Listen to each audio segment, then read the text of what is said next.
think about the last observation note you wrote. Maybe you scribbled it on a sticky note between transitions. Now ask yourself one question. If another teacher read that note, would they picture the same child doing the same thing?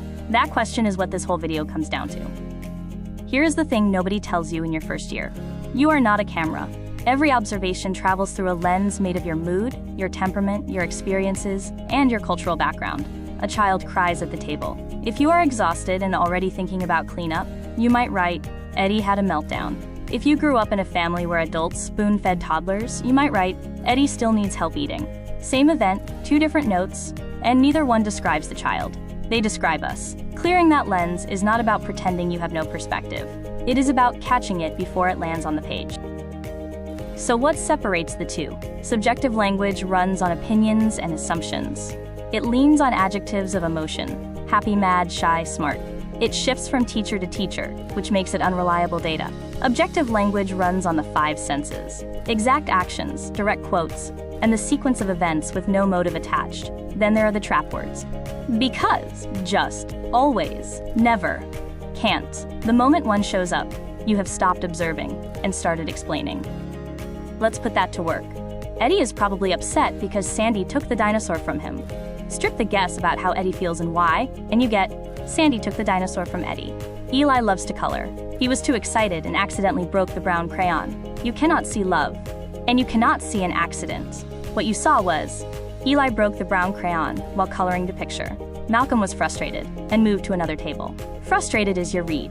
The fact is, Malcolm collected his workbook and moved to another table. Notice what survives: the action, and only the action.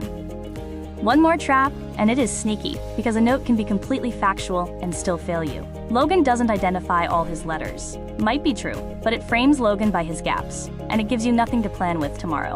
Now compare. Logan identifies the uppercase letters A, B, G, N, L, T, and Z. That is a real baseline. You know where he is, you know what comes next, and you would be glad to read it out loud to his family. Write what children can do, because it is more useful. When you are unsure, run the note through 3 questions. Can I physically see it? If not, you are assuming a feeling. Can I actually hear it? If not, you are assuming a motive. Would another person agree? Would any other adult in the room have written the same thing? 3 yeses, and you have an objective fact. 1 no, and you rewrite. 5 seconds, and it catches almost everything.